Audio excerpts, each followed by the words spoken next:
Back in the shop today, and I'm going to address an issue with the Colorado that's a pretty well-known issue, and that's one with tire clearance. In specifics, as you can see, I am equipped with a 33-inch tire, and on the Bison, even with the leveling kit, you're going to run into some contact. Take a look. With the larger tire and a little bit of steering angle, you'll see that you can get very close. Now, I am running a caster correction here.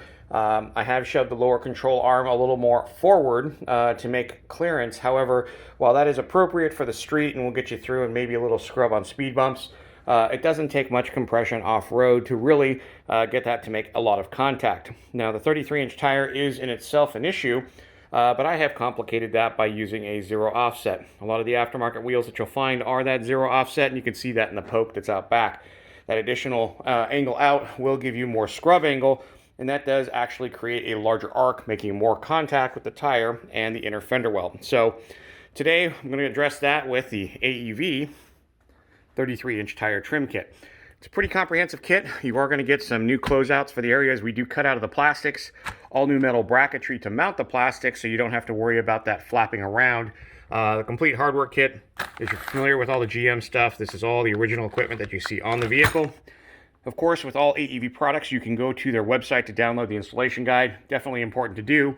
But in this particular kit, in this envelope, you do get all of the templates. And I do mean all of the templates for all of the platforms. While the parts are specific to each chassis based upon the part number you're getting, the instructions will provide you with things for all the different variants, whether it's the ZR2 front end, the standard Colorado, or in my case, the Bison. So make sure you pick out the right ones and have them there. Just make a note, they do have a scale. If you are reprinting these, make sure that you do check the scale so that you have the right function. If your printer does size to fit to the page, you can create a template that's not going to give you great instructions. The last thing you want to do is make a cut that's not going to work. So first things first, got to get the tire out of the way. So we'll get it up on jack stands and we'll get started. Our first step, of course, is going to be get all of the panels around the inner fender flare and the fender flare off. This means taking the front closeout, and once the front closeout is off, we'll work our way around the inside of the inner fender, releasing the edge of the fender flare. You'll find a number of the Torx style screws around the perimeter, down the middle, and there'll be one of those push pin quick releases to remove on the upper side here. With the inner fender released, it's time to grab onto the fender flare and to pull this off completely. This isn't my first time pulling the fender flares off, and as such you can see one of them has stuck inside the fender. This is pretty common. They do break as you pull them off. If you do need to replace them, you can find them on Amazon or your local Chevrolet dealership, but they do just pop off and pop back on. I usually take a quick moment here to wipe down any of the residual dirt that's in the area, just using a quick detailer and of course a microfiber so I don't scratch anything.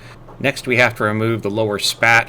There are, as you can see, the main screws in the front that we've already removed, and there's two sliding pins at the side. If you do pull this back, you'll find that they slide off quite easily, and just set that aside for now. Hopefully you've already perused the instructions, but it's time to move on to the templates, so grab some scissors and start trimming along the lines, just making note of what is specific for either the ZR2 or the Bison.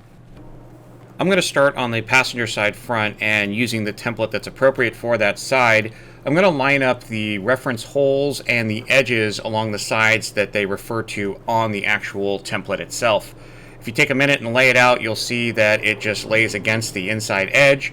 And I'm going to tape up the outside edge here just to make sure that everything lines up correctly. And what I will do is use the tape to kind of create a guideline on the outside, and then I'll remove that material so that I can cut away the area that is exposed once the template is removed.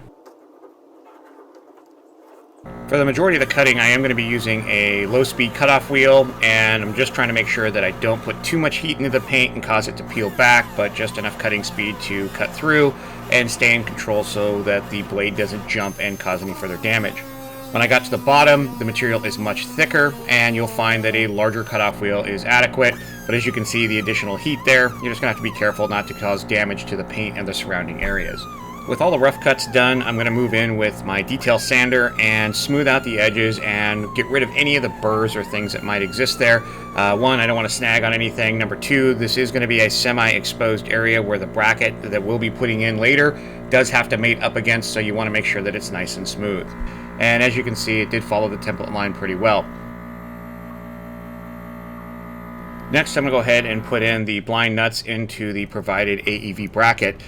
This will be what the closeout mounts to and provide structure so that we don't just have a bunch of plastic flapping around underneath.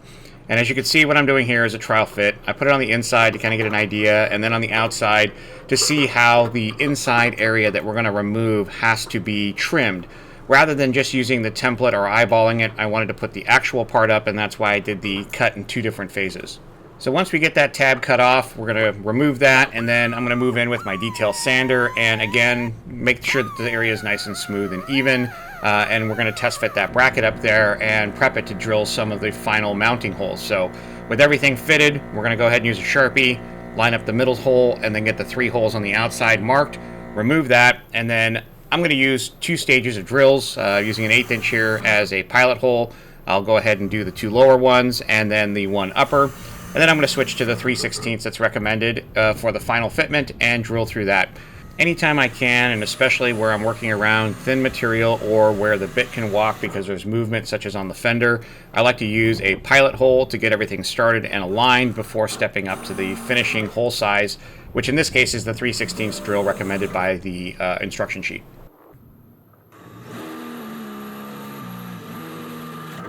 With all of our freshly drilled holes and freshly cut edges, we've got a lot of bare metal exposed. This area inside of the fender well gets a lot of water kicked up and obviously stores a lot of moisture. There's a lot of places for moisture to get inside here and stay. So I'm going to spend some extra time in masking the area off anywhere between 1/2 inch and 1/4 inch away from any of the newly cut edges or drilled holes. I found some extra scrap from the packaging, so I'm going to use that to mask off the painted areas and the rock guard down below. I just don't want to get any spatter on anything, since I am going to be using a rattle can for the paint job on this. For the paint, I'm simply using a Rust-Oleum satin finish rust inhibiting paint. I chose the black satin so it doesn't get seen, albeit none of this stuff will be exposed to anything you should be able to see with the Fender Flare on. Lightly dust all the areas, make sure you get all the angles and cover each of the edges that you have cut. Giving it some time to dry, I peeled back the mask and then eventually my tape line, and you can see how much area I covered. Again, that kind of 1/2 inch to 1/4 inch away from any of the raw edges. With the paint for the most part dry or at least tacky, I'm going to put in the mounting hardware bolts for the mounting bracket. There should be 3 of these supplied in the AEV kit, and there'll be a nut that you'll put in from behind. Lightly tension them up, get everything in position, and once you're ready to lock it down, go ahead and torque those down into their final place. Before we get the actual inner fender liner in, I wanted to see how well this was going to mate up against all of my cut edges, so I torqued it up just to see, and everything made it up just right. So we're going to pull this off and move on to the next part, which is working with the spat. Our spat template is no different than any of our other templates. We are working with curved surfaces and flat paper, so take your time in making sure that all the reference edges, the reference holes, and the bend markers are all lined up. If we get a nice layout on this, we can transfer a good cut line, and this is one of those finishing cuts you will see from outside the vehicle, so spend your time on this one. So with everything mocked up, I went ahead and laid this out where its final position should be on the body, and as you can see here, our cut line is on the inside of our template, and as you can see with the bracket mounted and everything, you can see exactly where that line is. Everything looks good, so I'm ready to make the final cut. With our template on the spat, my next task is to do what I like to call a transfer line. So some of you may decide to go ahead and cut right along that line and just kind of get it over with. This is a plastic that does cut very easily. I am going to be using a Dremel tool, so I want to create sort of my do not cross line. So I will take that factory cut line that's on the template, create a tape line that mates right up to it, and now I have a reference that's basically going to say do not cut beyond this point so that I can maintain the integrity of the original design. So with that ready, I can take the actual template off, and I have a nice even reference line to make sure I cut against and not past.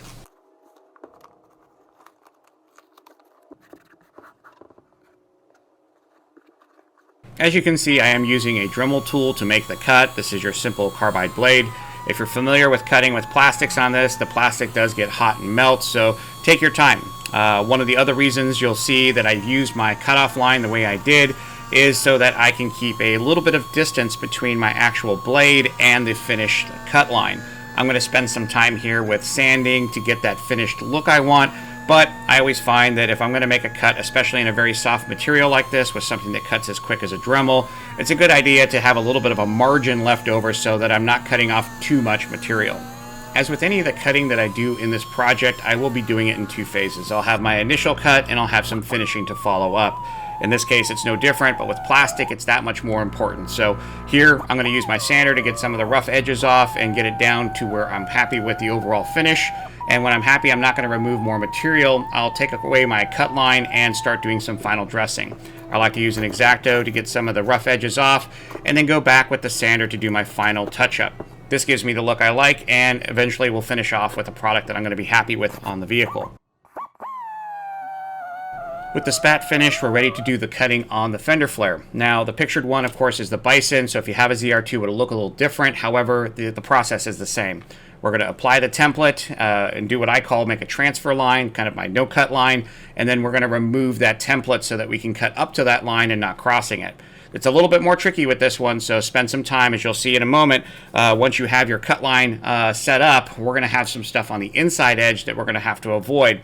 I definitely recommend using a Dremel tool here, as a Sawzall or anything else might damage the internal mounting components. So with our cut line set, I'm going to use the Dremel tool the same way I did with the spat in cutting the plastic, with the same basic rules and guidelines. I'm going to make sure that I'm a little bit further away than my final cut line to give me some room for some finishing in the end.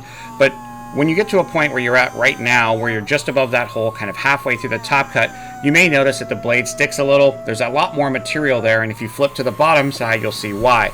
This is why I do recommend using the Dremel. You can control the cut depth and not actually cut off that final pin that we need to keep to mount that Fender Flare in its proper position. Since we are transitioning on two different planes, actually coming to your corner here is very critical that you don't cut all the way through, as it might bite and pull the blade through, causing some permanent damage in your Fender Flare. So take your time at this part and kind of work your way on both sides and pull this out so that you don't cause any further damage. With that part removed, you can now see why there was that extra material. The actual kind of retaining pin that holds the fender in there has a plaster welded bracket that's there, and if you go all the way through it with a long blade like a jigsaw blade, or a deeper sized or a larger sized cutoff wheel, you can actually damage that mount. If you notice with any of my cuts on the plastic, I'm not too worried about the finishing look of the plastic until I get down to this final phase. As I get to the point where I can actually reposition it where it's more comfortable and use my sanding tool, I'm not really worried about how rough those edges are. So spend your time here, take as much time as you feel you're comfortable with or need to spend to make sure that that product looks the way you want. But this is where the finishing touches that you will see on the outside of the car are going to be shown. So in my mind, this is where you want to spend the most amount of time in making sure that your finished product looks as good as it can. We're on the home stretch here, and now it's just reinstalling the parts that we've modified. First, the spat goes back in, and if you've noticed, I went ahead and pulled the two retainers out of the body and placed them back in the spat. That way I didn't have to slide it in and bend the plastics at all. Once that was in, basically put the Fender Flare in the opposite way we took it out. If you noticed, I took it off from front to back, and I like to put it in from back to front. If you notice the orientation of those little pins, it's easier to do, clipping the back edge and then working your way forward. Tap it along all the edges, make sure that everything's nice and seated, and then move right along to putting on your inner fender. The inner fender goes together the same way it came out. You're going to make sure that you put all of the torque screws in, but not all of the way. Just a little note for me here, and taking this off a couple of times in the past, to get everything lined up so it's not stretching and you don't have any gaps. It's usually easier to put them all in, get them started, especially now that we're going to stretch the bottom edge a little bit. Get them all kind of in their home location before you torque them down and get the final position and lock everything in place. Don't forget, we have one last push pin retainer that goes through the actual Fender Flare, the spat, and the body. Once that's in place, we'll have everything located enough so that we can put our closeout up, take a look at where that center hole needs to be, drill that through the inner fender liner, and then put the closeout back in place. Note that we're putting the closeout on top of the inner fender liner, sandwiching the inner fender liner between that and the new bracket we've just installed. Once everything's in place, orient everything the way that you would like, and then final torque down all of your torque screws. We're pretty much there, so take a quick moment to admire your work and double check any screws that might not be all the way tight or laying on the ground. If you look over my shoulder here, you'll see I just finished up the passenger side of the trim kit, and if we take a closer look, you'll see we picked up quite a bit of space. If you go back to the beginning, you can see I was within about 1/4 of an inch of contact just at full height, and I had quite a bit of contact to compression at this particular steering angle. Nice part about the ZR2 is you can actually read that angle, so I went back to that exact same angle, and you can see I have about 1.25 inches of total clearance and 1.5 inches in some other spaces back here where it was down to about 1/4 inch. So definitely does its job, and if you spend your time on the kit, work on the plastics, and use their tolerances, you'll find the fitment is very good. The overall fit and finish is slightly different in aesthetics, but it doesn't take away from the overall feel. Maybe a keynote here, if they would have gone to a textured plastic or something that matched the fender, it wouldn't stick out nearly as much, but again, if you step back, it definitely doesn't take away from the overall look. So I'm happy with the clearance I got. I've got the other side to do, and we'll show you what the finished product looks like, and of course, what it looks like driving.